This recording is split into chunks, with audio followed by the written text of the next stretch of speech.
There we go. This study, which is in the American Journal of Health Education, boom, there she go.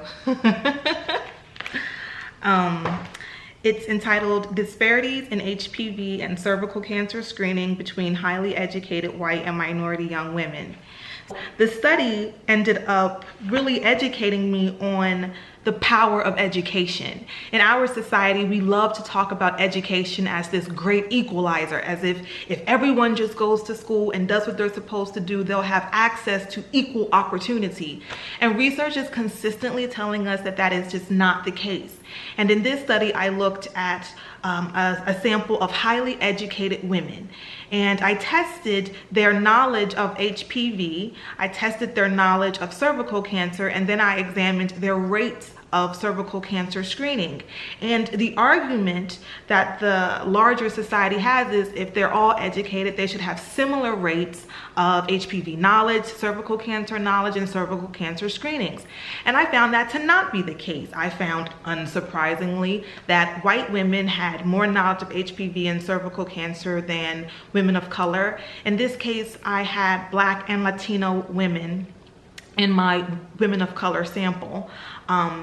And I learned that white women are more likely to have had recent cervical cancer screenings and talk to their doctors about cervical cancer screenings than women of color. And this is surprising because my sample, these women were highly educated. They all had private health insurance. Most of them were seeing the same doctors continually, so they had continuity of care. There were really no reasons in my model, in my analysis, that could explain why there were differences by race, which is why I went back and I did some of the follow-up focus groups with the women, and I learned some really interesting stuff, right? So of course, women of color felt less able to speak to their physicians, right? The white women were saying that, yeah, my doctor talks to me, he asks me tons of questions, my doctors volunteer information to me.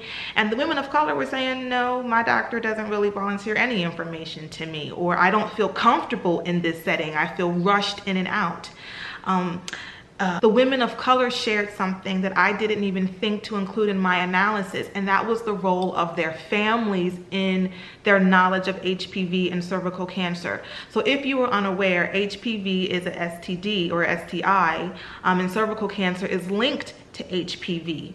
And so the women of color were saying, look, my family doesn't even believe in sex before marriage. My mama told me to keep my legs closed. So the idea of having a conversation with her about a sexually transmitted anything is not happening. I can't talk to her about that. So for the younger women, their lack of knowledge, they attributed oftentimes to their families, in that they didn't grow up in a home in which conversations about this sort of topics were common or acceptable. Thus, when they had to carry out their own lives as adult women, they sort of brought those habits along with them. They didn't talk to their doctors. They didn't even bring them up. Whereas white women said pretty commonly that they could talk to their parents about sex. Therefore, it was much easier for them to talk to their doctors about sex.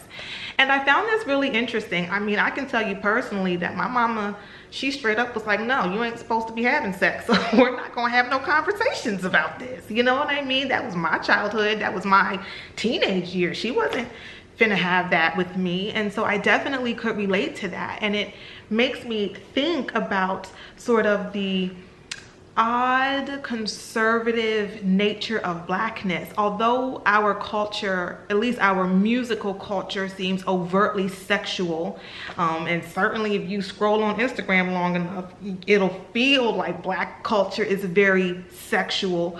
But within the home, Black families are just very religious, and they're Christian, and that no sex before marriage, those conservative values, those conservative views are intertwined with the family. It becomes interesting to see how that then affects health, particularly sexual health of both men and of women. And the same thing for my Latinas. They similarly said, look, we're, you know, some of them were very Catholic, so the idea of sex before marriage, it just wasn't acceptable. So for a lot of the women in the sample, they commented, yes, my doctor could do a better job of talking to me about HPV and cervical cancer. Yes, my doctor could be doing a better job of being more forthright and more proactive in educating me. But they were really honest in saying, it's not my doctor's fault. I don't bring it up.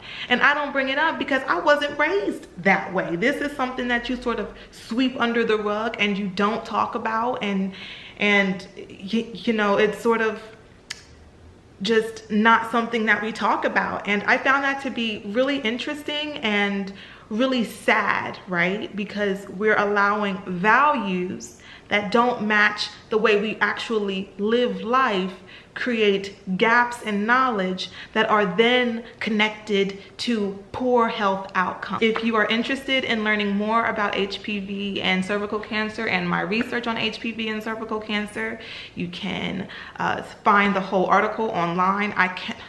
If I could give y'all this article for free and put the PDF up, trust me, your girl would do it. But one of the things that happens when you publish your work is you sign over all ownership to your journal. And so they tell you straight up, they being the journal, they tell you, don't you give this away. They tell you if somebody wants to read it, they better pay us. So you can get the article online, or you can just hit me up and ask me and I'll talk to you about it. I don't charge for that, that's free. So yes, thank you for checking us out.